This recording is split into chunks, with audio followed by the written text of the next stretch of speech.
Sasa kujaga shule tumelipa. Hayuko. Na tukangangana tukafundisha tu. Na mama ni yaani ni mjasiri. Jumanne hapo. Alhamisi hapo. Hata saa nyingine Jumapili hapo. Hivyo hivyo. Mtoto alienda shule mwenyewe. Bwana pesa. Alirudi akasema baada nilimuuliza babu na mchaka babu ni vipi? Uko kwa shule? Shule kwa nataka shule gani? Nataka makaka. Bwana siwe sana. Amesomea, amemaliza. Ameenda attachment. Watu wamempenda kwamba ni muamini. Uwezi kama ni mtoto ako na shida, uwezi ile mtoto kupona wewe mwenyewe bado kama hujapo. Bwana Yesu. Siku moja nilikuwa nafundisha kanisa hapa. Acha nafundisha kidogo mwelewe. Kama pale juu kuliko babu yako alikuwa hataki kanisa. Unajua ile roho inashuka. Na ukisoma Biblia inasema itaenda mpaka ikue laana. Unanielewa sasa? Sasa ile ukoo itakuwa imelani kwa kukataa Mungu. Na kama imelaniwa inaenda mpaka kizazi cha 4. Biblia inasema kwamba mpaka kizazi cha 4. Kama ile haijafanywa disconnection inaruka moja. Kwa uzao inakuja 5. Unanielewa hapo sasa? Kikuja 5 lakini katika ulimwengu wa kiroho inaanza moja. Kama babu yako alikuwa mganga, yule babu mkubwa, hiyo roho kama haikuondolewa katika ukoo, ya charamia. Unapata? Na ndipo unakuta saa hii watu wenyewe wamemaliza watu wao na msemo, ni bana waitamwa. Bana waitamwa ni msekita akabeke bana. Ile chekeza chenjenzi ya cheka huru. Sasa wewe utamaliza watoto na hiyo kusema ati jenzi. Bana sasa. Maana shetani anataka hivi. Ukufe moyo. Haleluya. Sisi wale watu wamejua Yesu ni watu waliobarikiwa. Tusichukue Yesu hivi. Yesu ni mwana wa Mungu. Na yeye ni mfalme wa wafalme. Haleluya. Sasa kile kitu kinatesa watu saa hii ni kusikiza mambo ya watu. Na hakuna, mimi wanaeleza watu. Huduma ile iko hapa ni huduma iliyo very powerful. Mtu kufika hapa si rahisi. Shetani atakudanganya. Nenda hapa. Ndio hapa tumekaa miaka ngapi? Ni mwaka wa 17. Bwana sasa ni mwaka wa na ukitaka kujua washirika wale sasa wa baraka waliotumwa hapa wanajulikana. Haleluya. Na hapa mimi wanaeleza hata kama unakuja mgeni lazima nikueleze. Hapa ni kwa kufunguliwa. Mimi nimepewa huduma ya kufungua. Haleluya. Kama umerogwa ukarogeka, kama umegangwa ukagangika, na umeenda ukatafuta Mungu akakosekana, hapa unapata Mungu. Haleluya. Bwana sasa. Sasa wewe unayetangulia ng'ang'ana.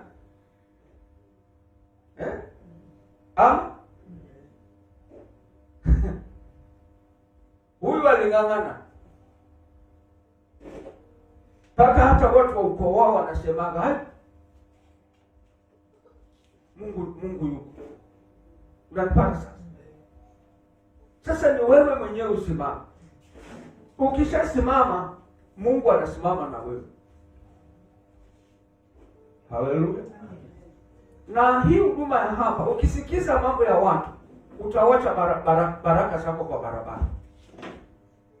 Maana hapa nitakufundisha mpaka Mungu atanifunulia kwamba kitu fulani ilikuwa kitu fulani, lakini hapo umefika mpaka ung'ang'ana.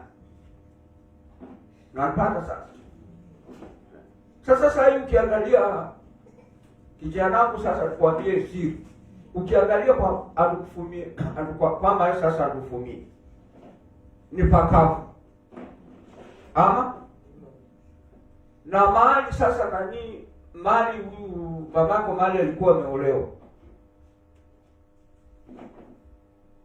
ni pakavu. Sasa akona bahati, alipokuja hapa nilimfundisha na nikamwambia usivunje moyo, nitakufundisha hata kama ni wapi, nitakufundisha mpaka uelewe. Haleluya. Nikamweleza hivi, unajua kuna kitu kinaitwa uvivu, na uvivu ndio imetesa watu. Ninyi wale wavivu hamtaki kuomba. Sasa hapa ukikuja, lazima nikufundishe kufanya nini? Kuomba ndio utatoka, na nikufundishe kuomba ndio utoe watoto. Sasa watu wamezoea tu, wametanguliziwa pesa. Mama heo, unataka kufunguliwa watoto ngapi?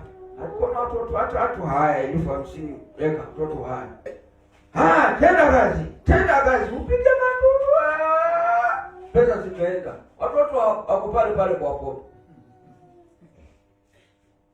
Kikuja sasa watu kunika kidogo, kama walienda kindo chupe tatu na waliacha msi. Anga ni ngumu. Maana sasa umeshajua uko na pesa. Anga ni ngumu. Dada nasikia roho bwana. Zungumza hapo, zungumza. Yes. Dada 20,000. Anga tutafungua. Natuma kwa namba. Na hufundishwi neno la Mungu. Sasa wewe utakuwa ukidanganywa kwamba mtu wako ndio amekuroga. Kuna mama mwenye kitambaa nyeusi ndio mwenyewe ameenda na mkono na nini na shati ya mtoto wako. Sijui nini. Haleluya. Lakini kuna siri ambayo Mungu alinipatia kwamba mchawi mkubwa ni wewe mwenyewe. Haleluya. Usiangalie washa. Mimi sikataji kwamba kuna wachawi. Na hichi kutoka sababu kwa hiyo. Lakini mchawi mkubwa ni wewe, maana utaki Mungu. Haleluya. Msisahau mmesalimiwa na mama sana. Na ile kuna dada mmoja alikuwa anakuja hapa anaitwa Grace. Pia na ile mtoto wake Saidi mkubwa amewasalimia. Bwana asifiwe sana. Sasa kama utang'ang'ana mpaka ufike kiwango cha Mungu. Haleluya. Na ujue Mungu na ukae na Mungu. Ni mchawi gani atakuroga?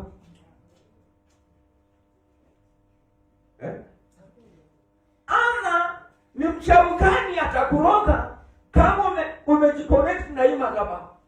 Hii madhabahu iko hapa. Mimi ananiambia watu, mimi mchawi, maana wachawi wanajua.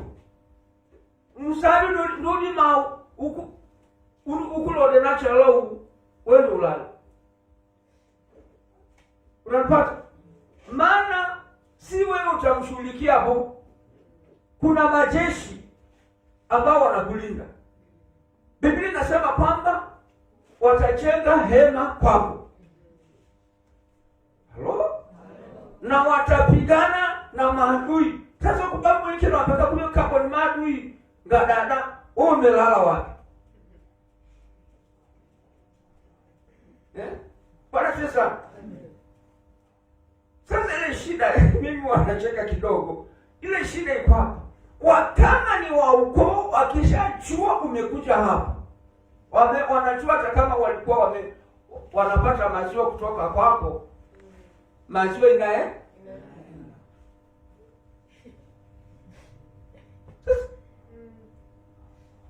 Lakini niwaambie kweli, siku moja nilikuwa nafundisha hapa, mpaka mtu mwingine akaniambia, "Tauli, mtu adima kukaburu, waguswa ni roho. Unibariki na ruli unifunge." Mwambie ngoja injili iendelee. Nasikia roho Bwana ameshuka, na hiyo roho Bwana ananieleza nini? Hata wewe umepewa ng'ombe na hii ng'ombe imekufunga. Hai ndugu, hai ni rasmi lo ndugu. Chungaji. Kwa na uchungaji wengi hapa. Walikuwa nafikiri ni injili ile rasha. Kamwambia ndugu, tunaomba. Na tunapoomba sasa, kesho naona nacheka yana ulikuwa hapa. Kesho utaona mtu anakuja na kamba. Mwingine nani ilikuwa naye hapa? Kamwambia kuna ng'ombe imekaa kwako miaka 6. Na wewe unapata mimba, unangojea mpaka ikifika usiku naenda kulala na nini na kiti hapo na tochi.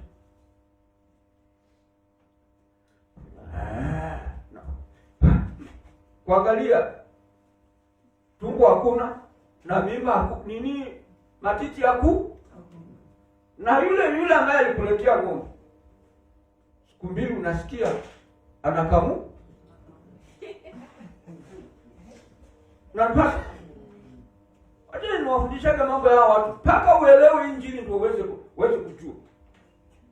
Jamaa amekata na jinsi huyo jamaa anajua kuchunga ng'ombe. Na kwa mlima hivi jamaa, tulipopiga maombi hapo, mkeko cha asubuhi na kama bado kesho ndio kama nakutokesha ile tayari anachonga ng'ombe natukuwa sehemu kani kwa elifu. Maana tulipopiga maombi hapa, huyo mama hakupata amani. Unapata? Na hakulala usiku. Asubuhi kachukua ng'ombe. Leo chaka ndugu kumani, apostoli. Nashinika. Kwa la wewe unashika kimi. Unateswa na mtu. Kwa kile chileko ngati. Ndio ile. Hairanda. Na vifu vafu mie vilinga. Vang'ombe. Vranda. Bwana wewe kufunguka. Bwana Yesu. Haya, mwingine naye yule mwingine mchungaji mwingine tena asubuhi alikuwa anatoa kilo asubuhi 10, jioni 5. Sasa alikuwa amebarikiwa. Kijana amekuja na nini na kama. Na sema ni hapa kama shindote kidogo. Ai. Atusemeke usenigori tanichi. Wana sisi. Nani unapata? Yeye alikuwa anaenda saa 11 kanisani kuomba. Sasa hiyo saa 11 akienda anaomba tuwe baba katika la Yesu kuta. Sasa bwana baba na sisi Mungu kwa mimi ndio simu ya ng'ombe yake atoka. Na akipiga magoti na mnasikia ng'ombe inapiga kile mo. Hata akienda kukata nyasi, anakata kidogo na siku hata hajazi gunia. Anarudi kwenda kukata. Hivyo anashinda hivyo mpaka saa 5, utaomba saa ngapi? Kwambia ile ng'ombe ulipewa huduma ife. Ng'ombe isindasha di. Unapata? Sasa ng'ombe kama hizo toa network ni ya kukutesa. Unanielewa? Yes, ndio kwanza yani yenyewe imesetiwa control.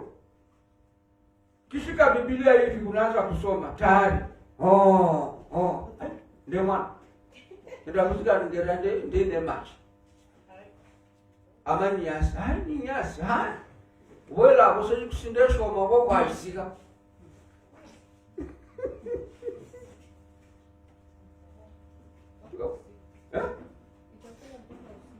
Usiku na inakutime saa ile kosa ile kulomba ngera sainya ama saidadu mwashaputu tayari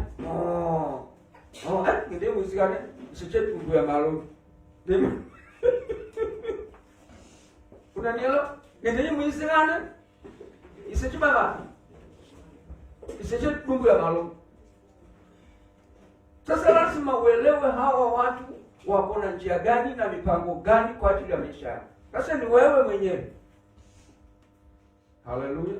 Sasa ni wewe mwenyewe mpaka ujiangalie na usimame na ujue uko wapi na ulitoka wapi. Madam wakilima tunamwita madam kwa Malindi. Mama sio mwenye madam wa Malindi. Namwitaga madam wa Malindi. Bwana Yesu asifiwe. Apewe sifa. Mimi namshukuru Mungu na namtukuza kwa sababu anaendelea kunipa nguvu za kiroho za kusimama na haya madhabahu na hata ujasiri. Kwa sababu tunapokaa mahali tunakaa, maswali ni mengi. Kuna wengi wamelemewa na hii safari. Na hata utakutana naye akuulize bado kwa kwake ndani lakini kwa ule ujasiri namwambia naenda hata uko atasema keroru seani kala kinanda sana Mungu. Kwa hivyo ni safari ambayo tunafanya na wenye wanakwambia hivyo si ati wanakuuliza ni wao nia yao ni ubadilishe njia ama na wewe uchoke kuja mahali hapa, lakini mimi huwa naambia nitaenda hata kama nitabaki peke yangu na tumebaki peke yetu kweli, kwa sababu wale walikuwa wote wengi si wamerudi nyuma, lakini bado najikaza na safari. Hata ukiniona nimekosekana hapa si ati nimekosekana kwa ubaya ama kwa nini. Saa zingine ni vifungo vingine tunaenda matanga vile mnajua kumekuwa. Ukija umechoka. Kama hivi hii wiki yote mfululizo ni hivyo.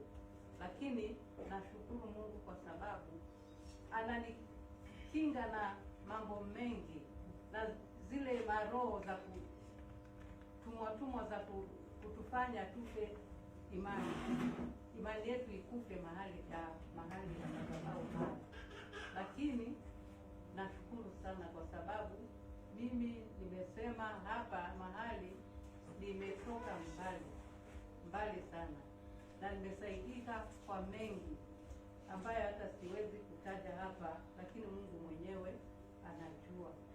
Na nitaendelea kukaza mwendo hivyo na tuzidi kuombeana na wale bado mko hapa katika madhabahu haya na watia moyo, msife moyo na msikize vile ndugu anasema, usikie kama masikio usikize ya watu, kwa sababu watu wanaongea mengi, lakini ukiziba masikio yako na ujue unatafuta nini, Mungu anakupa nguvu za kiroho za kuendelea kusimama katika madhabahu haya.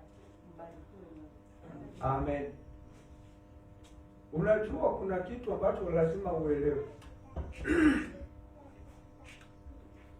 Kwanza hizi madhabahu ambazo ni za zamani.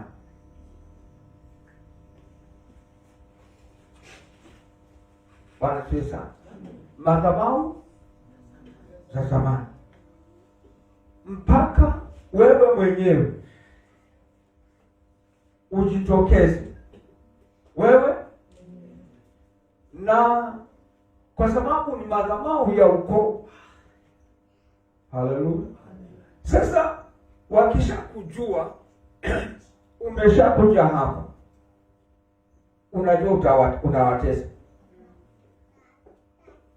na kama uko na uoga huwezi kuja hapa. Na mimi Mungu huwa ananisaidia. Maana watu wanaulizana, "Hilo jambo sababu nyero hapo nyero." Sasa nikaponyora kufanya nini? Basi sasa mimi Mungu akiniambia muulize huyu mama alifanya nini? Kama ameniambia nimuulize, sitakuuliza. Kama Mungu ameniambia mwambie ABC, sitakwambia. Na sasa ukitaka kutoka, si unatoka. Ukitaka utaki kutoka, si utaka. Haleluya. Unajua mimi wanataka niwaeleze watu. Kuna watu wanaelewa hii huduma. Hata wachungaji wengi wanaelewa, wananielewa. Wengi tu. Lakini sasa ile kitu iko. Hapa ni ukweli mtupu. Hakuna kona. Haleluya. Hapa ni nini? Ni ukweli mtupu, hakuna kona. Ukitaka kukutabiri, nitakutabiria. Kwambie unasema, nikitaka kutesa. Ola lehe mzenu mangaho. Na mabelega nako. Hai kwa koni, hata nichi kutoka na mwange. Taeko okumulko kia. Kwa ninyama remare rukunda. Legeina. Msako wale elia. Unapata? Na saa hii kaona kokuta kaya kwa mmanga. Kusakenda lola malopi gani. Maana ukiupiga fire hapa itakungojea nyumbani. Unanielewa? Kuna mama mmoja alikuwa anaketia. Anajua kabisa kwa wingo na mama. Anajua kabisa aliwachua nini nyoka na nyanya yake, irinaji yake. Na mimi siwezi toka hapa nije kumangana na wewe kunyang'anya nyoka yako na uliwachiwa. Nishini hapo. Wajana na wale watu wa sarakasi. Sina tumika hapo picha sisi kwa wewe sokwa, hapo picha sisi kwa wewe lenga nayo, kabe picha. Yua, kuna haja? Tuona choka hapo, chetima ndigia mlu. Mimi hata sina shida na wewe. Oga kinanga na huduma. Neta sikira, maana pia boya maana na choka ya afue. Sawa. Anasema, dada ile na mchanga na malindi. Alikujaga sina nani wake. Kama tena ukachanya na wala uacha kusidikiza. Na sena modoka ukazidi wewe jika na wanga ngana kufuru. Haya tayari mwanadu mikata. Dada. Leo kwa dada dana. Bwana sasa. Ocha kalika na bwana sikiro asiga kindo. Wanda rusho kuhoda kimo kata raba ngwara ki. Mazaibu. Kila ikanisa watu nyomba. Kila ikanisa. Oga na makanisa kariuma arada. Sasa huo mtu utamwamini. Bwana sasa. Sasa ile roho za mizimu za kwao zimemtesa mpaka mshogoro mtu kwa chasikiro afu ya barabara. Bwana sasa. Na unaona wale walikuwa pale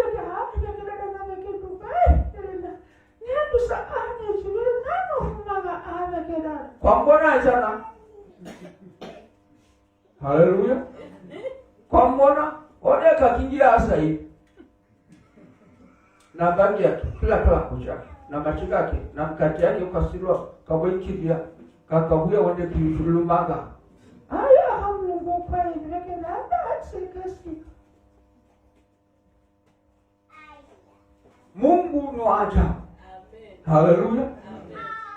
Na yani Mungu wa hapa anafanya miujiza. Mungu akashuka. Vile ni wasi mkona kwa wasi wa meli ya kusia. Unanipata? Na napata mzungu. Vile hebu tumie kitu mwambia ala kaduma kakaba pichani na mwadala ni mkisekeza huko. Wewe nyumba yangu kwa nani yangu ya nyama akabali. Mokona midi ampanga urabula abada. Haide kona midi. Haya. Hebu nibonyeze haya. Uko mtu mweru mpese linga. Haide kwa fiti haya. Dola linga. mwambia hao kama picha ambia haya pesa ale mafundi nini akaleta leo umlungu apostolo wa leka nyumba ta dada shukuru gani wewe kalonga kwani Mungu Mungu alimanya hata nilikuwa nakumbuka asubuhi kwanza, yeye ndio alikuwa kwanza kusema Bwana Yesu. Yeye ndio alikuwa amepanga washirika waende kwa Apostle Rock.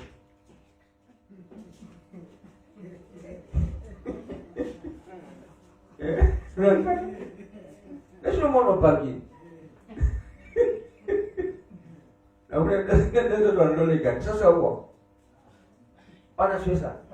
Sasa kwa sababu mtu anaenda kupata nyumba yake mfunga bunyanya na ilikuwa ndio na kila kwa ndio ni haja na Mungu endelee nyumba gazidi kulomba Mungu sema pata muujiza kaija kwa apostoli Bwana sasa hii huduma ni a challenge.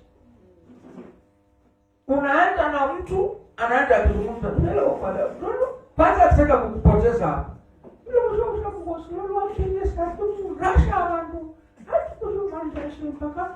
Mnechenga mrasha bafuma kitale kupaka kabwekile maragama.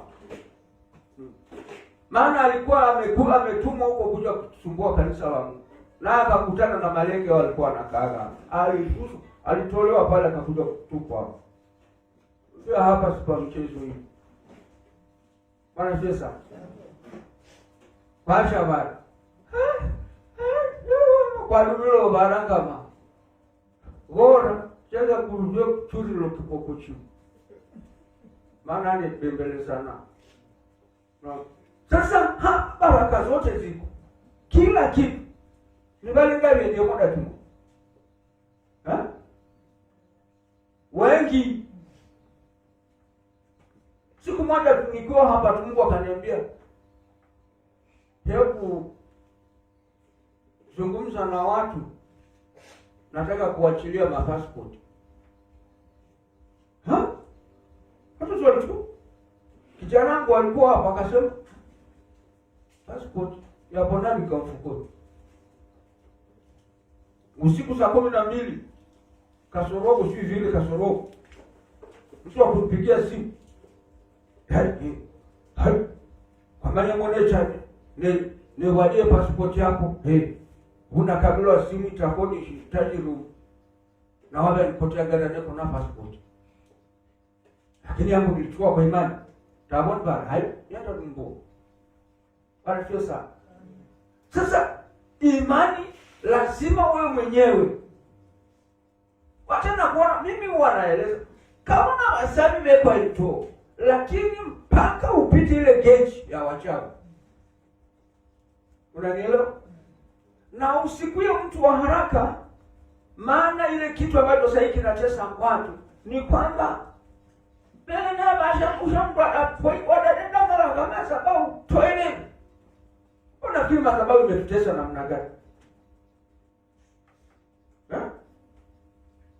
Haleluya. Unafikiri sababu imetutesa namna gani? Hata nikirudi nyumba, yaani nirudi wewe na nyuma tu. Na nashukuru Mungu hata kwa ajili ya Daudi. Nilipokuja pesa sasa nyumba hii ndio mnya. Kwa nini Mungu hii? Wakati tunakumbuka vile kuja kulikuwa kuna kitu. Kaenda wala ni mhei afadhali ije kwa kichemsha la kindo vangu ta ahaye tamdo mlungule kufanya tana duma Mungu ngoja bana. Hai karibu. Na ukaribisha kwangu liwe. Ndio unaona paka yuko maikwa. Bwana Yesu. Watu wakakuja wengi. Mwingine akauliza, nasikia huko nabii waboni tajiki msibone nabii waboni. Na naona babaka na bashabsene ho. Baba kamsene ho. Babekema baba ngwabe kama nso. aliletwa mpaka hapa ukiona nabii Ogu.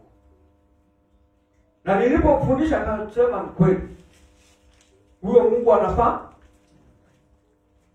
Cha muhimu ni wewe usikize Injili. Biblia inasema kwamba utasikia Injili utakapoifahamu kweli kweli na maji na kuweka huru. Na moyo wako ukue wazi. Haleluya. Moyo wako fanye nini? Na usikuye mtu wa kusikiza mambo ya watu. Hivi sasa kuna watu wengi wanafundisha mambo ya madhabahu. Wengi tu. Wengi. Yona mwingine anafanya mtindo wa kuvunja madhabahu watu. Box ndazi yake. Ya chumvi. Na wao acha na karai na kitu na ndoo ya lita 20 cha koro. Wewe atakasema. Wasiu. Haleluya. Sasa wewe mwenyewe hii huduma ni wewe mwenyewe. Haleluya. Na kufundisha pole pole ni wewe mwenyewe. Watu wale watu unaonaga wanakupiga vita. Wanajua kabisa umetoka. Kwanza tuamo chembi. Na huo mtu akishakucha. Na inaokoga anaprogosha kama ngoma. Melilinga. Kama na kusema ukienda dama Mungu. Hani kuyani hapo. Maana hapa uwe. Kama na kunika ukishika mafuta na ndegewe Bwana na bado baada si ndegewe Bwana. Maana bado. Unapata. Na kama na labia ngangana maana tunaendaga. Sio vile tunaendaga na tunapiga break tunasema sasa tuangalie wewe umekuja hapa uko na miaka ngapi? Hai mbili. Muujiza wako ni gani? Kuna biashara nilifanya inaendelea na hata hivi naona inaendelea sawa. Na nikatazana busho sawa. Kazi. Haya. Leso leko ikiwala. Chama ya baba. Sasa sijafika aho kuna mtihani mbaya. Maana watakutoa. Unanipata? Waona swale edeka nimbo ana edeka mpaka kuifunga mtama kwa hiyo imekuwa sawa. Sasa ndio watakuja kungangana na wewe. Haya. Watakuja wakwanze kukuuliza wewe akaja mafundisho kwa wewe sikira. Loli umasababu. Hai. Pana masababu yako kwa. ABCD. Maana wanataka kukuchunguza kama umeelewa na kama umejua mafundisho ya. Unapata? Sasa ukisha kuelewa hivyo, ashaka akakula. Au kukona gharama tukane ba. Tikiti anaanza kuhesabia. Kwanza tamaa, wanakuja dada pesa siku. Wanakuja haya, ifungushe iko na sadaka na kipao na mjengo dada na baba na sadaka bage na sadaka ba Kristo. Mkudua. Unanipata sasa wanakuweka huo? Hata dada. Taruku la sefungulo da. Tamane tamawu kwa gogo kapu. Takobona tesime nayo sindanya. Wanaonanya. What pass? Wiki ijayo unatoa utalenga. Wiki nyingine utae. Kama uko na namba, dada. Halo. Nati kona leo ndo kwa shamba akakula dada. Kama dada mwingine alikuja kanisa. Kama kuna hubiru. Sasa wanatoa ushuhuda. Dada mkebuku. Nani kile kwa nini kanisa? Leo na vipo sakfuma ana bingolo mtu mpaka na tena wewe.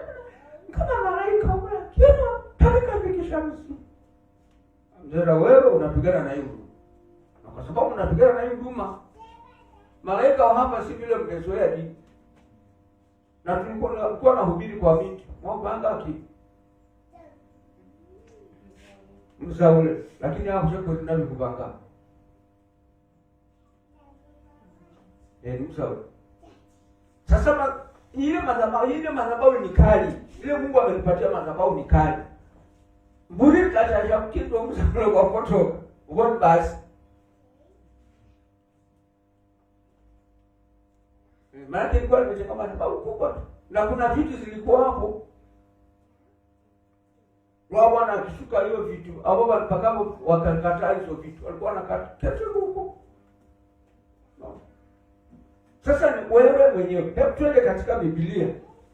Nenda katika Mambo ya Walawi 5.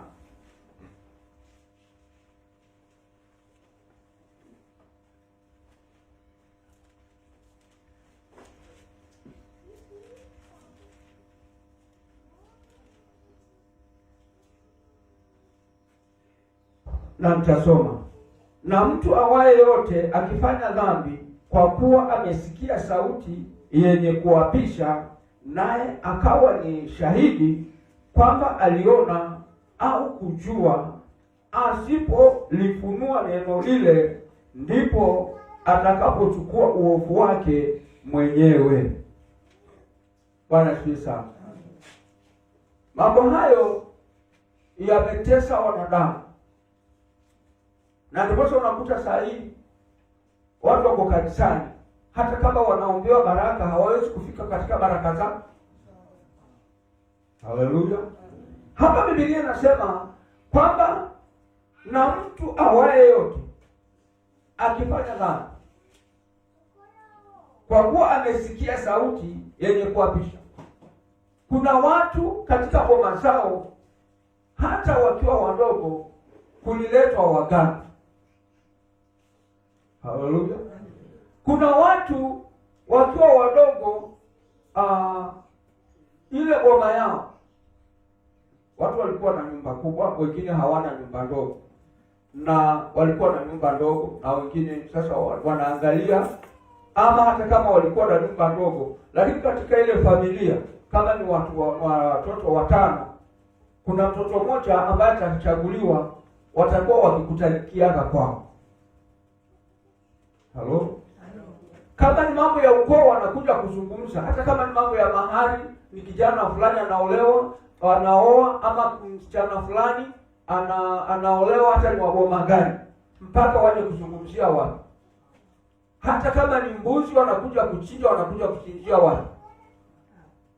Baliogo. Unanipata? Sasa kama hutaelewa, Biblia inasema kwamba kama uliona na kama ulisikia watu wakizungumza, watu wakiapishana, watu wakifanya mambo yao, na wale watu ambao ni wajanja, ni wale watu wajanja. Mimi wanaambia hao watu ni watu walio wajanja. Usipokaa katika kiroho na ukaingia katika ukubwa wa uwezo wa Mungu, hawa watu watakutesa. Kuna familia nyingi kama kode kana weke mtundandero kama basani. Kwa mfano, sasa boma ya kwenu ndio inachaguliwa aho kwa manu chako nyazi. Hata kama ni get together ya Disemba, au kwa manu kwa nyama. Bikwania. Na watakuwa na miti yao fulani ambayo wataweka, watapanda, na itakuwa ni kishu chao. Unapata? Na wakiwa na kishu chao, wataweka miti ambapo pale ndio watakuwa kichinjiaga mbuzi. Wale chinjeni au michinjira. Hata kama ni ng'ombe, chinjeni mahali unachinji, haiwezi kuchinjiwa mahali kwingine. Sasa yale madhabahu zote za ile ukoo, shida rosera chichachu, itakuwa inabaki kwa. Na hakuna siku utajua. Wakati Mungu atakufunulia siri ya kuokoka, uingie katika neno la Mungu ndani, niko kuchamana, tuko na shida. Unanielewa? Na wale watu ni wajanja. Wakifanya matambiko yao pale, wanaenda na nyumba shikile kwa gani na ile familia itakuwa na shida. Lakini utaona huko watajenga manyumba, watanunua magari, na wao ukinunua gari hapa haikai mpaka kujuzi. Hata kama itakuwa imeenda kwa garage ya shilingi 500, shika kwa kushoniana. Maana yale maneno watakazungumza katika ile boma ni mambo makubwa. Na kama ile miti walipanda, hai ndio ya ana kukoni chapa naje. Sasa wewe huamta tu. Na ile baba yenu mkubwa si mnampatia heshima, ndio chairman wa ile ukoo. Na yeye katika ukoo sasa kujifundisha mambo mengine ndani sana. Katika ile ukoo unaona hizi watu wanasomea mambo, unaona wewe wanajifananisha mambo ya kanisa na mambo ya upande huu. Hata wale wachawi walienda kukutana na Musa, so walikuwa na fimbo. Halo? Sasa kuna fimbo ya ukoo. Na siku moja nilikuwa nikifundisha kuna fimbo ya mambo wake mzakari kushamkini msenge. Sasa ile msenge ni ya ukoo mzima, na kila mwana mango benimwamidi ile ni ya benimwamidi kutoka juu. Umo mwamidi mkubwa aliye akawachiwa kijana, akaenda akawachiwa. Sasa imekuja mpaka uzao watano. Unapata? Sasa kama hakutatoka mtu mwenye nguvu ya Mungu, mwenye uwezo wa Mungu, ambaye aelewe neno la Mungu vizuri, na ili aje disconnect na zile miungu. Maana ile zile vitu si kitu rahisi. Mimi nimefuata hao watu bamba tu bamba. Kuna hiyo msenge na mzata. Wewe mnasema mzata. Unanielewa?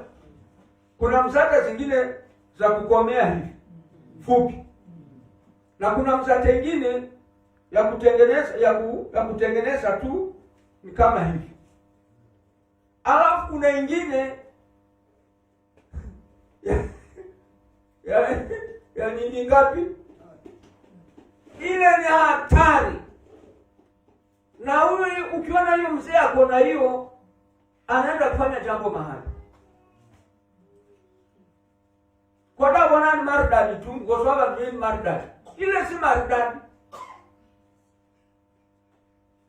Hata usiende mbali. Kwa sababu kuna jamaa hajakuja hapa leo. Maana kuna jamaa alikuwa anakujaga. Baba yake alikuwa Mrundadesa. Alianza kutembea na hii. Alipoanza kutembea na ile ukoo imeisha. Sasa mmoja nilikuwa pale sokoni, kaambia unaona hiyo fimbo ile fimbo si mchezo. Ukacha kwa kuko watu koja seshwa wao bona ngera safu wakaba. Hii utashangaa. Ama anaingia tu. Mushaoka kazini. Nanipata. Oka kazini. Na akiwa kazini vile, na usipokuwa si mtu wa maombi na maono na kusikia mafundisho, uwenda acha. Angalia hiyo wiki, watoto hawatasikia masomo. Watoto mwana kukamduma chumbi wabelela maji.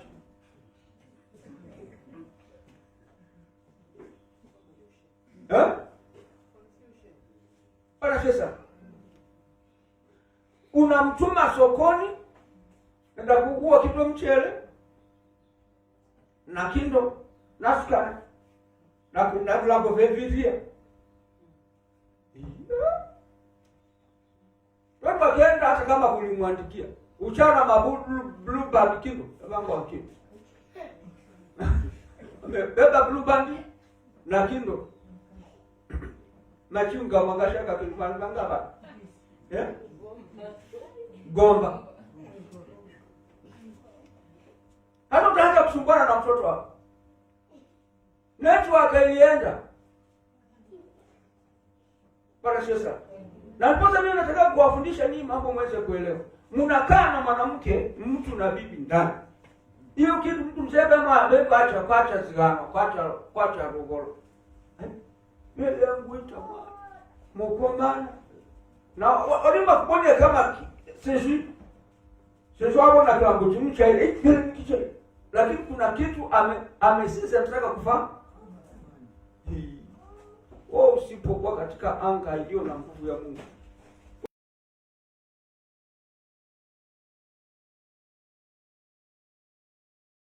Sasa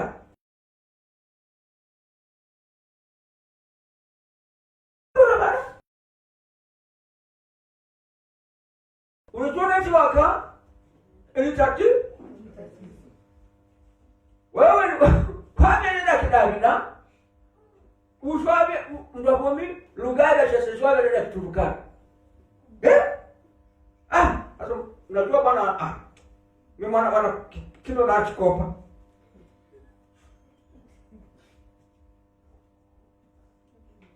dada na mwenye unajua ile pepo nataka kuangalizia pepo na ndogo na pesa kwa kitu kwa swali walikiza ni mbona mbona kona badala hello day my dear diva basi ndio bwana nani mkwanya unasikia vile mzimu vile na challenge sasa kama yule mtu aliyekuja kwa mafundisho hapa atajua ola dada naso bwana sasa, lakini yule mtu atawahi kuja katika hii mafundisho hapa tani kwa mtu mpaka hiyo kirene zichisie bwana sasa. Na unajua ni mizimu kurudi kwa nyumba hii ile ni baada sasa watoto ile baada kwa dasha na hapo kwa nini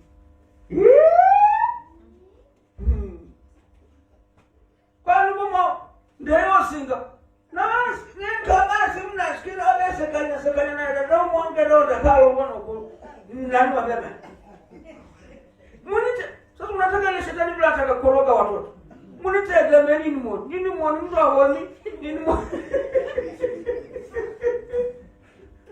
mtu awoni nini mwoni mayo nini mwoni ndio mnaendelea sasa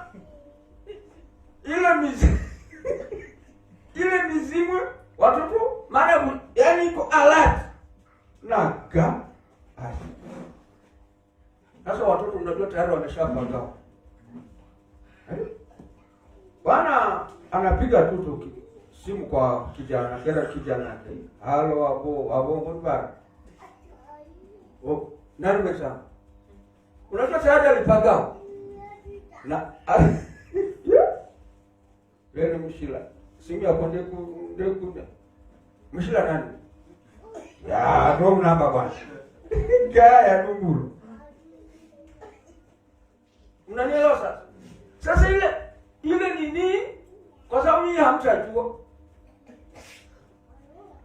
sasa itawaka mzee hana haraka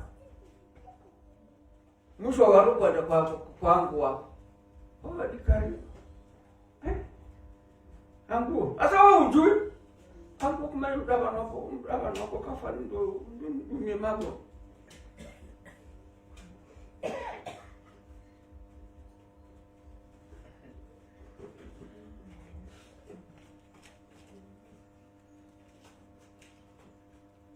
ndudu mnyemago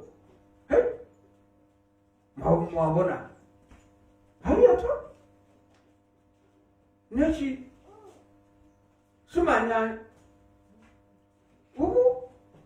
unasema vile mizimu zipo. Mdama na kuongeza oko na mkantisha gadi. Ako mara mkasha ndago. Gafuma. Ana karibu nalo basa na niko nalo. Rowan pole na kabisa. Uko na mwana wa machoko uko na pini ndani. Tawa kwa mara kudiziga. Bwana sasa. Sasa unajua ile mizimu na ile fimbo imepigishwa chini, mtashangaa. Unanielewa sasa? Na ndio watu wanateswa na miungu namna hiyo. Na Biblia inasema kwamba yule aliyesikia na yule aliyesikia hiyo mambo ikizungumu. Sasa kama kuna vitu zilipandwa kweli na kakuja kukatokea mtu ambaye bado hawajatoka katika ile miungu, isha milungu anatesa abana. Wanatesa. Na ile miungu itakuwa na nguvu, hakuna siku watu wataelewana katika ile uko. Kwa hivyo ni wewe mwenyewe. Anasikia sana. Ni wewe mwenyewe.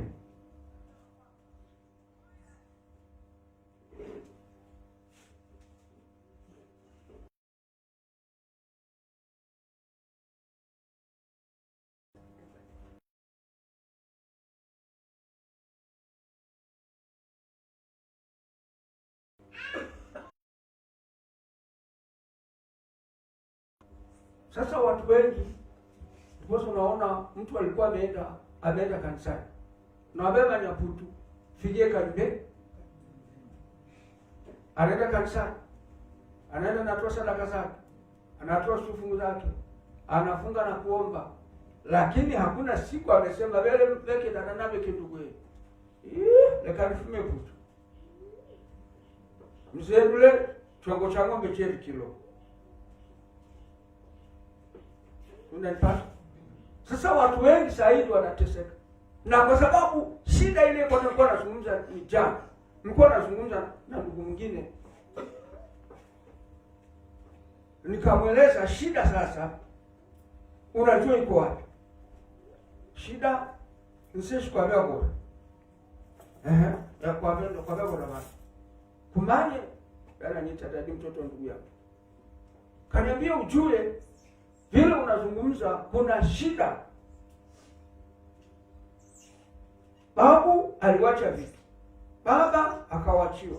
Akaenda kanisani akapewa cheo. Akakaa akaenda kazikwa vizuri. Watoto wao wakabaki katika ile huduma. Lakini wanachua kuna vitu.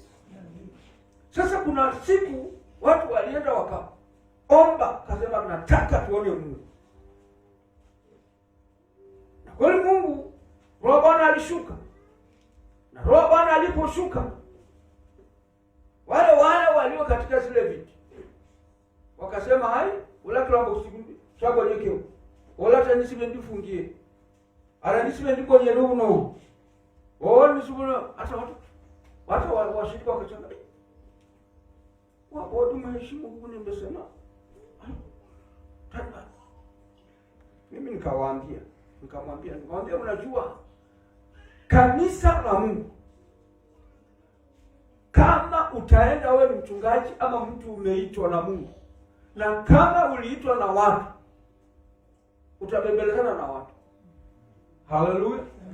Lakini kama uliitwa na Mungu na ukajua yule Mungu kamili na akakupatia mtihani na ukapita na ukalipa gharama, maana watu wengi wanataka kufanya huduma bila kulipa gharama.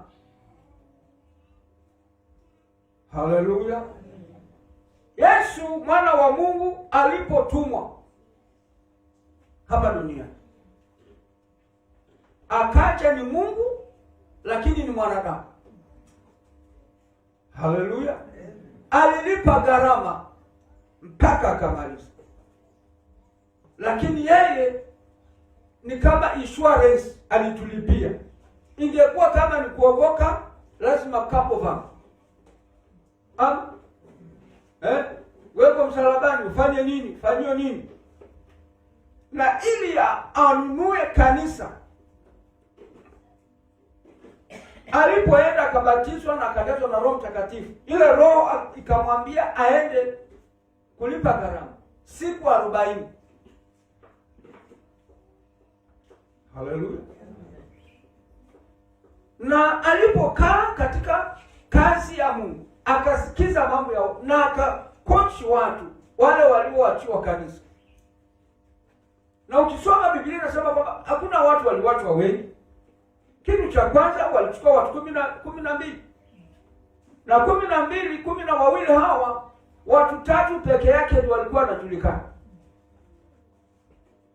Ndio walikuwa wananukiwa na upako wa Yesu. Hata akiangaliwa anaona hii. Huyu kidogo anaelewa kidogo. Biblia inasema wakapelekwa mlimani mahali Yesu alikuwa anaomba kila siku. Lakini hawakufika mahali Yesu alikuwa anaombea. Walikuwa wamewachwa nyuma. Simon Petro na Yohana na Yakobo. Haleluya. Biblia inasema walipokuwa wakiomba, nguvu ya Mungu iliposhuka katika mlima na Roho wa Bwana aliposhuka, hapa watu kina Simon Petro wakaanza kuona maono na wakaanza kutabiri. Lakini bado walikuwa na shida. Maana walipoona mpaka Yesu mwenyewe ametokewa na Musa akajitokeza akasema, mimi ndio chairman wa Torati. Kwa Elisha naye akatoka, mimi ndio chairman wa manabii wote. Tulikuwa tunakungoja wewe. Wewe ndio kio kuu la pekee. Ndio kanisa la Mungu lisimama. Maana wewe ndio njia. Kina Simon Petro, yale mambo yalipoisha walikuja kuambia Yesu, kwa maana Bwana, hakuna haja tena tuondoke. Kwa hiyo wale watu wanakuita tu mtoto wa nani, mtoto wa Mariamu, nini. Wacha tujenge hapa. Wacha tujenge kibanda cha Musa. Nimeona Musa na Elisha. Lakini kuna kitu kilifanyika pale. Yesu akaona hawa watu bado kuna udini. Haleluya. Hawa watu bado wako na mambo ya kaona baba ta muujiza na ndio kuna huko vitangazo huko muujiza, wanataka tukubaki pale pale. Haleluya. Na ndipo unakuta saa hii utakutana na mtu atakwambia anajua Yesu, lakini hataki nguvu za Mungu. Huyo mtu mwepukane naye. Haleluya. Kuna watu hata sasa hivi wanataka kuvunja madhabahu sana, lakini hawataki kudisconnectiwa. Maana lazima utoe ile signal. Na ndipo unakutaka wale watu wanataka kuvunja madhabahu. Sema, "Mwenda hapo." Kwa hiyo, maana wanajua mimi nitawaeleza ABCD. Kaona mwada kuda kufuma weke ndugu, ponya huu. Na hii madhabahu mlitoa mahali fulani. Wacha hii ya ukoo. Kuna madhabahu mlileta kutoka Tanzania. Kwanza hiyo ya Tanzania mumalize kwanza. Mimi nitakufutia hapa. Maana mkivunja hii, ile ya Tanzania ndio itaingia hapa. Haleluya. Ndio watu leo wanatesana. Kwa sababu Biblia inasema kwamba kama uliona, sasa watu walikuja wakaweka vitu hivyo ni vao, lakini kuna madhabahu ya ukoo, kuna fimbo ya ukoo, kuna msenge ya ukoo, kuna mzata ya ukoo, kuna ngozi ya ukoo. Pale wasichana walikuwa wakiolewa mpaka kwenda kuchetisha hiyo ngozi, shingilo mafraa bado siku Wande kasema sisi Haleluya. Sasa hizo vitu watu wasipofundishwa bado mekani kanisa haleluya hata mbona bwana. ichi ya pressure ishoka ebe joswaniki pressure imsumbua sukari ya makosea ya makuzoka sikuwa azoro sikuwa tabana vile na wanamanya watu ndio mimi wanawaeleza watu hapa polepole muelewe. Ukitaka kujua hao watu wa pressure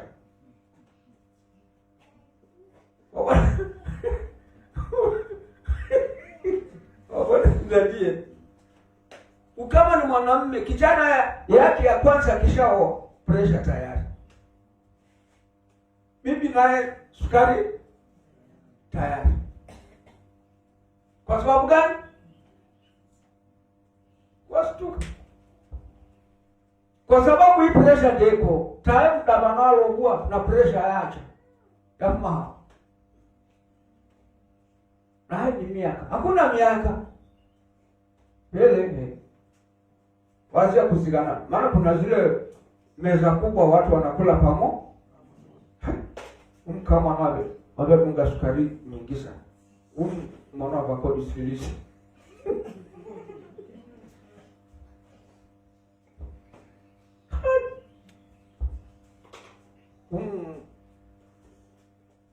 Uliwende ukoje mdabama. Hele. Mwana wako mfundea. Unywa sukari nyingi. Bwana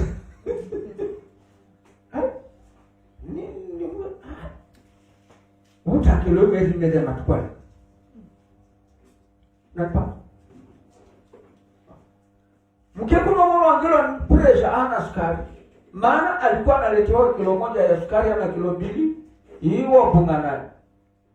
Kama ni maziwa ilikuwa inaletwa lita 2. Sasa kwake inaletwa kiko. Sasa nafikiri pressure sitaikia na sukari. Unapata? Sasa hapo ndio unaona watu wamekuwa na mateso katika boma zao. Na hapo kusikia mbwana ukasha. Bila bwana wale kaswa, ande nyangasha uboko. Amao. Ose bwana kaswa, bwana manya. Wanadero havi, leta sukari sisi kila. Vile ni mwana ibada.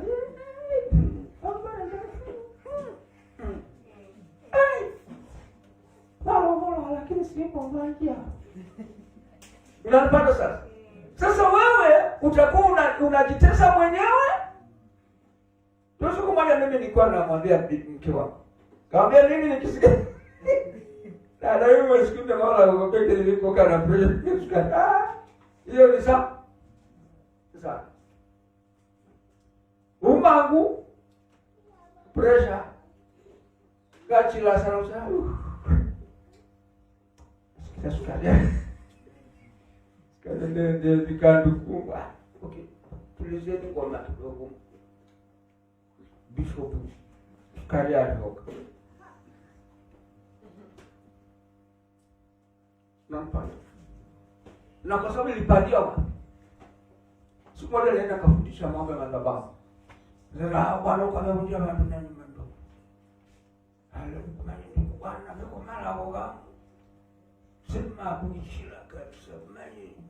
Yesu ameni. Kaona Yesu mimi ndugu. Yesu kafuma.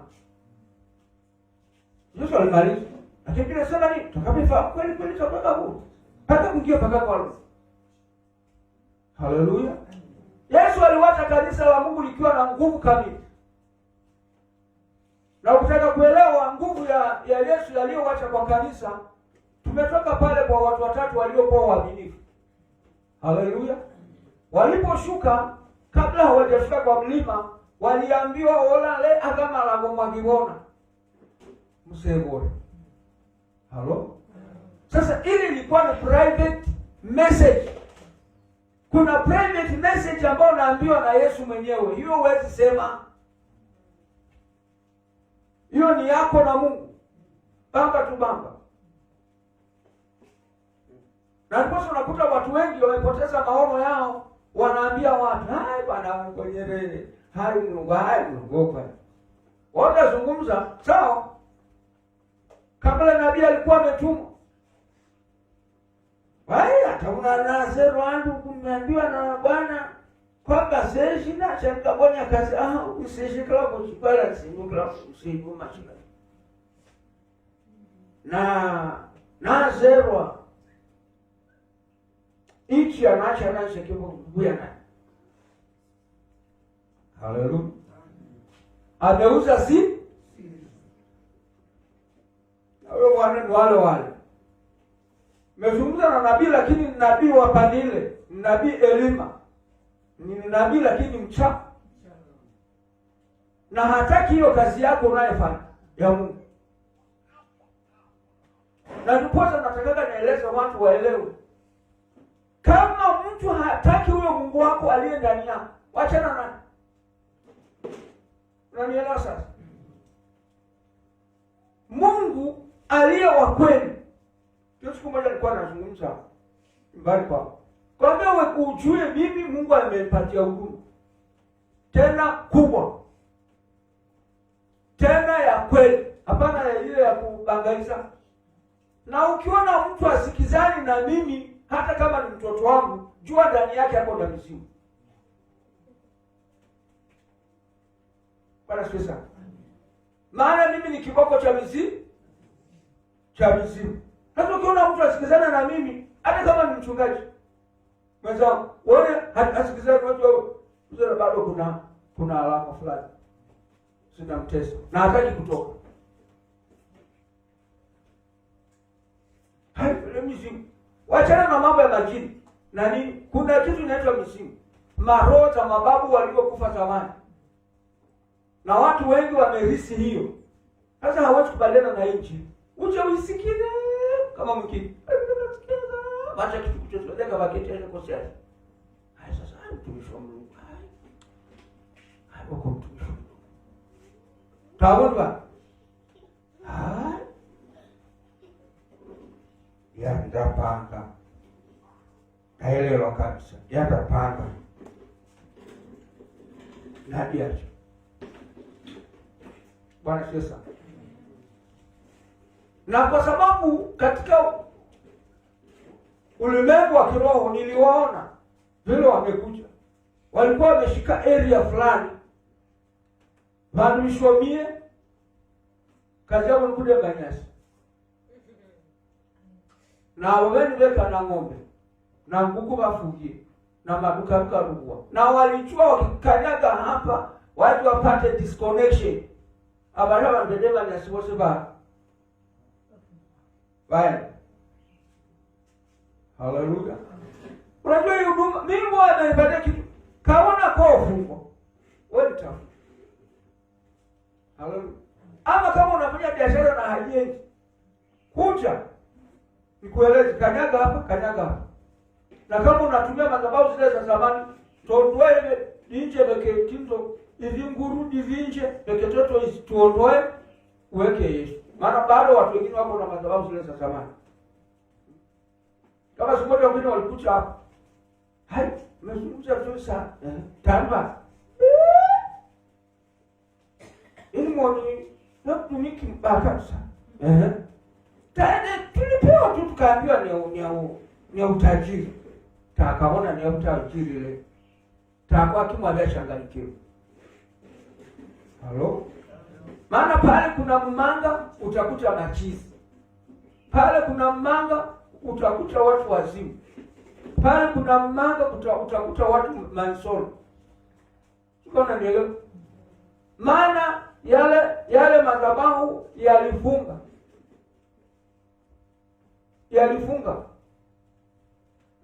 Na yale madhabahu yalijengwa kwamba hata kama ni kuolewa usiolewe mbali. Userame moda kama kupenia kuruka mtu, usiruke mto. Waliweka fiki zao za ukoo wao. Msirame ushamu kunja kama ndudikanya. Sio unaelewa? Na ndipo unakuta tusiende mbali. Wale watu wako hapa ndio wale wako pale mama. Maana nenda chua vikaja mpaka. Vikaja tumeona. Sijui? Na ndipo unakuta mtu wa pale anaweza kuja hapa aoe. maana sio ukoo kwamba unawekelwa atakula. Lakini walipojai mlima waliambiwa nendeni mpaka Ngasha kukunifikiria mseruko mpaka Ngasha msenamisha tena au banijanya. Ndio hivyo. Bwana sasa. Aliposo kuona ukiruka ile pengine kwa wala nokucha sirie binoko. Shingine kulodako kasiri. Kwa lodako kani akindu. Ani action. Sema. Bwana sasa. Mali imedinda. Sasa tunaendelea na mambo ya Yesu. Yesu ameshuka sasa. Anataka sasa, amepata nguvu. Wale 12 akaona kazi mezi, akaleta wengine 70. Wakatuma wangapi? Wawili. Wakaenda wakafanya kazi. Nataka sasa ujue uko katika upande gani. Wakaenda wakafanya kazi. Lakini siku ya kuonyeshwa katika msingi. Haleluya. Msingi wa kanisa la Mungu mali huko. Maana si wale walitoka kwa dini zao. Msingi wa kanisa la Kristo walikuja kuwekwa wakati ya meza. Wale 70 na wale 12 wanakuja ngapi? Ya? 82. Halo? Lakini walipofundishwa na Yesu kukula mwili wangu na kukunywa damu yangu, ili wakuwepo katika foundation ya msingi wa kanisa la Mungu, hawa 80 hawa 70 wakahepa. Haleluya. Wakafanya nini? Na walipohepa, tunataka uelewe vile kanisa la Mungu linapata shida. Walipohepa si kwamba hawakujua kufukuza mapepo. Walikuwa wanajua. Maana wakati ule walitumwa, walirudi wakasema sisi tumefukuza mapepo, walikuwa wanatutii. Lakini Yesu akawaambia, nimeona shetani akishuka kama ume na nikawakemea. Lakini furahini kwa sababu majina yenu yameandikwa katika kitabu cha uzima, yameandikwa mbinguni. Hawa wakahepa. Watu walibaki katika meza ya Bwana. Watu ngapi? 12. Lakini mmoja alikuwa ni yule. Unanielewa? Wakati Yesu aliposema ninaenda mbinguni, mkae Yerusalemu mpate nguvu na uwezo, na mwanze kushuhudia kutoka Yerusalemu kwenda mbele, waliwacha watu 120 pamoja na kina Mariamu, wale wahuduma wao vikitesia Yesu kazi. Watu 100 na ngapi? Na 20 ndio walibaki Yerusalemu. Hapo ndo kanisa likaanza sasa. Haleluya. Kina Simon Petro, wale waliokuwa na uoga, wale waliokuwa na mambo ambayo haieleweki. Hata wakati Roho wa Bwana aliposhuka, Biblia inasema kwamba watu walikuja wakasema, "Aba bandu hawajasoma, hawana kisomo." Lakini walipokea nguvu ya Mungu ya kufanya miujiza. Sasa Roho wa Mungu akikaa ndani yako, hakuna siku utaogopa wachawi. Maana atakubadilisha. Hutakuwa na uoga. Maana umebeba Mungu mwenyewe. Sasa ile mambo nakwambia hapa kwamba kama utaingia katika neno la Mungu, na Biblia inasema kwamba wakati Yesu alikuwa anaenda, kuna mambo waliambiwa kwamba mkipokea huyo roho atawafundisha. Halo? Huyo roho pia atawakumbusha. Kuna maneno ya kukumbushwa ambayo watu hawayaelewi mpaka roho mwenyewe. Haleluya. Sasa ndipo unaona kama watu watakuwa na haraka tu haraka. Basi memaliza. Watu hawataki kutafuta nguvu ya Mungu. Watu hawataki kutafuta ukweli wa Mungu. Watu hawataki kujua Mungu yule wanaomwabudu ni Mungu aina gani. Kama umejawa na nguvu ya Mungu, naambia watu, utaogopa mchawi, utamuogopea nini? Mpaka uende katika kiwango cha juu, ndio mpaka huyo mchawi afanye nini? Akuogope. Lakini tamoka nya ndukumweru madashanya nyama ndukumweru tutamfanyaje? Mtakuwa mnakulaga nyama zenu pamoja. Haleluya. Mpaka upite hizo mtihani. Na mwisho wake watakuja kukwambia, "Hai mama, siku hizi tunaona umeokoka." Hata sasa siku hizi ushirikani na nyama zetu. Maana wanajua.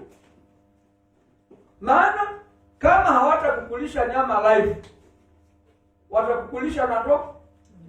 Lakini kama utakuwa na nguvu ya Mungu, hata wakuja wakuite kwa ndoto haiwezekani.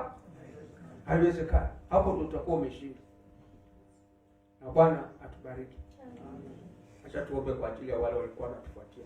Baba, katika jina la Yesu Kristo, nakushukuru kwa neema yako. Asante kwa sababu ya wale wako mbali na karibu. Bwana Yesu, ukafungue milango wale waliofungiwa milango. Bwana, ukafungue mawazo, ukafungue akili zao. Jehova Jireh, ulisema kwamba tutakapoifahamu kweli kweli inatuweka huru. Wacha Jehova Jireh, Roho wa Bwana kanene na watu wako. Hata wale wako mbali, Bwana Yesu, wanahitaji kuja mahali hapa. Bwana, nimefungua milango yao, nimefungua geti zao. Nimevunja kila maagano, kila maneno yaliyonenwa juu yao. Ninayaondoa katika anga zao. Katika jina la Yesu. Kuna hata wale wako hospitalini, Bwana ukawakumbuke kwa ajili ya neema yako. Wale wako magerezani, ukawakumbuke kwa ajili ya neema yako. Asante kwa wale ambao Bwana wamefungwa maisha katika magereza mbalimbali, lakini kwamba hawakufanya chochote. Bwana ukawape neema ya kutubu na ukawape neema ya kufunguliwa katika jina la Yesu, na kupatia heshima kwa sababu umesikia.